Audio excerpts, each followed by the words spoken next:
Season 1 എനിക്ക് ഒരുപാട് ഇഷ്ടപ്പെട്ടു കേരള ക്രൈം ഫയൽസിന്റെ സീസൺ 2. കാരണം ഒരു വെൽ റിട്ടേൺ ആയിട്ടുള്ള സ്ക്രീൻ പ്ലേ ഉള്ള സീരീസ് ആണ്. അതിനൊരു കോണ്ടന്റ് എന്താണോ, സ്റ്റോറി എന്താണോ അത് ഫോക്കസ് ചെയ്ത് തന്നെ എൻ്റെ സീരീസ് പോകുന്നുണ്ട്. അല്ലാതെ അനാവശ്യമായിട്ടുള്ള ട്രാക്സിലോ സെഗ്മെന്റ്സിലോ ഒന്നും സീരീസ് കടക്കുന്നില്ല. ആ ഓരോ എപ്പിസോഡിലുള്ള സ്റ്റോറി ടെല്ലിങ്ങും ക്യാരക്ടർ പ്രസന്റേഷൻ വേൾഡിലൊക്കെ നല്ല അടിപൊളിയായിട്ട് തന്നെ ഈ ഒരു എൻ്റെ സീരീസിൽ പ്രസന്റ് ചെയ്തിട്ടുണ്ട്. ഈ ഒരു സീരീസിന്റെ സ്റ്റോറി എന്ന് പറയുന്ന ഒരു കോൺസ്റ്റബിൾ മിസ്സാനെ തുറന്ന് നടക്കുന്ന ഇൻവെസ്റ്റിഗേഷനും ആ ഒരു കോൺസ്റ്റബിൾ എന്ത് പറ്റിയെന്നാണ് ഈ ഒരു എൻ്റെ സീരീസ് സംസാരിക്കുന്നത്. ഈ ഒരു സീരീസ് ടോട്ടലായിട്ട് 6 എപ്പിസോഡാണുള്ളത്. അതിൽ ആദ്യത്തെ 2-3 എപ്പിസോഡ് എന്ന് പറയുന്ന ആ ഒരു മിസ്സായി പോയ ക്യാരക്ടർ, ആ ഒരു പോലീസ് കോൺസ്റ്റബിൾ ആരാണ്, എന്താണ് പുള്ളിക്കാരന്റെ ക്യാരക്ടർ, എന്താണ് ബാക്ക്ഗ്രൗണ്ട്, എന്താണ് പുള്ളിക്കാരന്റെ ഹിസ്റ്ററി, എന്താണ് ബിഹേവിയർ, എന്താണ് അല്ലെങ്കിൽ പുള്ളിക്കാരൻ എങ്ങനെയാണ് കാര്യങ്ങളൊക്കെ ഹാൻഡിൽ ചെയ്യുന്നത്, അങ്ങനത്തെ ഒരു ക്യാരക്ടർ സ്റ്റഡി തന്നെയാണ്. കാരണം നമ്മൾ ഈ ഒരു എൻ്റെ സീരീസിൽ ഇനി അങ്ങോട്ട് കാണാൻ പോകുന്ന ഈ ഒരു ക്യാരക്ടറിനെ ഫോക്കസ് ചെയ്തിട്ടാണ്. അതുകൊണ്ടാണ് ആദ്യത്തെ 2-3 എപ്പിസോഡിൽ ആ ഒരു ക്യാരക്ടറിനെ കുറിച്ച് ഒരു പ്രോപ്പർ ഡീറ്റെയിൽ ആണ് ആ ഒരു സീരീസ് മുന്നോട്ട് കൊണ്ടുപോകുന്നത്. ആൻഡ് പിന്നീടുള്ള ഒരു 3 എപ്പിസോഡിലാണ് ആ ഒരു ഇൻവെസ്റ്റിഗേഷൻ സ്റ്റാർട്ട് ചെയ്യുന്നത്. ആ ഒരു ഇൻവെസ്റ്റിഗേഷൻ സ്റ്റാർട്ട് ചെയ്തതിനു ശേഷം ആ ഒരു ക്യാരക്ടറിനെ മാത്രം ഫോക്കസ് ചെയ്തിട്ടാണ് മുന്നോട്ട് കൊണ്ടുപോകുന്നത്. അല്ലാതെ അനാവശ്യമായിട്ടുള്ള ഒരുപാട് സെഗ്മെന്റ്സിലോട്ടും ഒരുപാട് സ്റ്റോറീസിലോട്ടൊന്നും പോകുന്നില്ല. എന്താണോ ഇത് പറയുന്നത്, അല്ലെങ്കിൽ ഈ പോലീസ് ഓഫീസറിന് എന്ത് പറ്റി,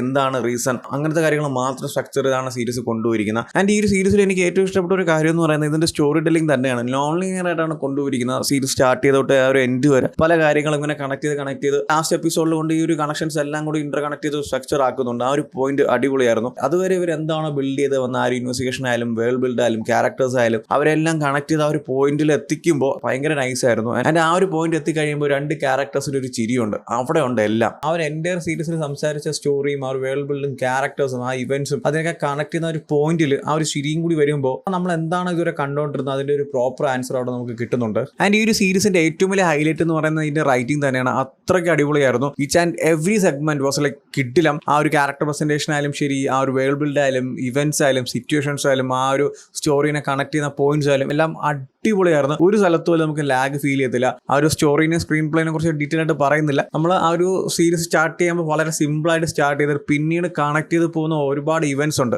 അവിടെയാണ് ആ ഒരു സീരീസിന്റെ ഒരു ബാക്ക് ബോൺ എന്ന് പറയുന്നത്.